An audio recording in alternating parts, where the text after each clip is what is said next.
मेरी कहानी में जितने भी किरदार हैं, मेरी कहानी में जितने भी किरदार हैं, छोटे हैं पर सब बड़े ही असरदार हैं। नमस्कार दोस्तों, मैं नीरू आपके सामने हाजिर हूँ एक नई कहानी के साथ।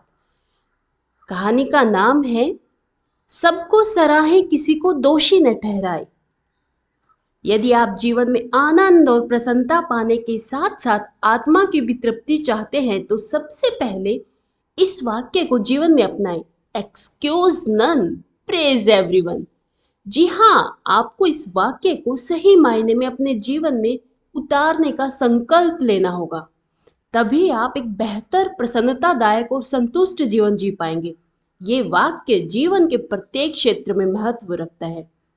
मैं और मेरी पत्नी, मेरे मित्र राजकुमार और उनकी पत्नी स्नेहा कैलकी एयरपोर्ट पर प्रतीक्षा कर रहे थे कि तभी अचानक यही एक्सक्यूज नन प्रेज एवरीवन इस पर चर्चा चल निकली। उन्होंने कहा कि वे अपने रोजमर्रा के जीवन में इस वाक्य को अभ्यास में ला रहे हैं, जिससे उन्हें असीम प्रसन्नता और तनाव रहित जीवन जीने का सुअवसर मिला। स्नेहा ने हमें वो घटना सुनाई जो 2 वर्ष पूर्व उनके परिवार में घटी थी। उन्होंने छुट्टियां मनाने के लिए उदयपुर जाने का कार्यक्रम बनाया था।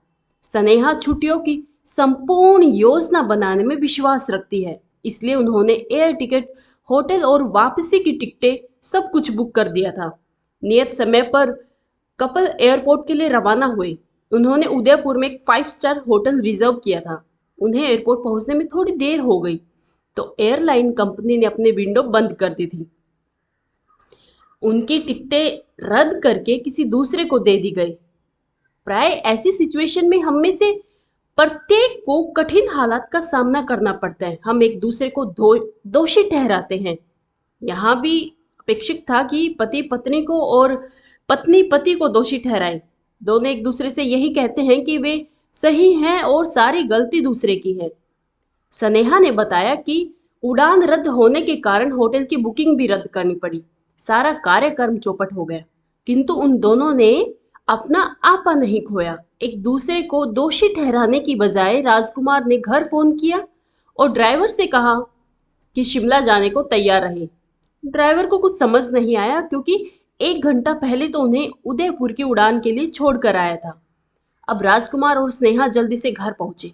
नौकर से कहकर नाश्ता बनवाया। नाश्ता करने के बाद शिमला रवाना हुए। जब स्नेहा ने ये सारी घटना सुनाई तो वो स्वयं भी आनंद ले रही थी। उसके चेहरे पर तनाव की एक शिकन तक नहीं थी।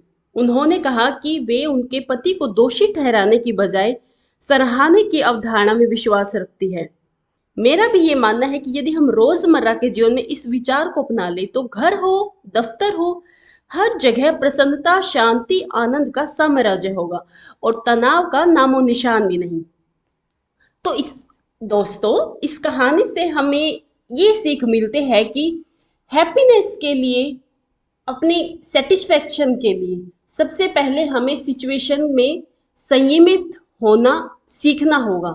और यहाँ एक शब्द अभ्यास का प्रयोग हुआ है और ये सब करने के लिए हमें अभ्यास रखना होगा इस चीज़ का कि कैसी भी सिचुएशन आए उसमें संयमित रहे और सोचे कि क्या किया जा सकता है। दूसरों को ब्लेम करना छोड़े और उस सिचुएशन को कैसे मॉडिफाई कर सकते हैं, कैसे उसको इंजॉय कर सकते हैं ताकि स्ट्रेस से रिलीफ हो, सामने वाले को भी अच्छा फील हो और ब्लेम करना छोड़ना होगा। तभी हम हैप्पी लाइफ जी सकते हैं। आशा करती हूँ आपको मेरी ये कहानी अच्छी लगी होगी और ये कहानी आत्मा के लिए अमृत से ही ली गई है। धन्यवाद। एक बार फिर मिलेंगे एक नई कहानी के साथ। तब तक के लिए शुक्रिया।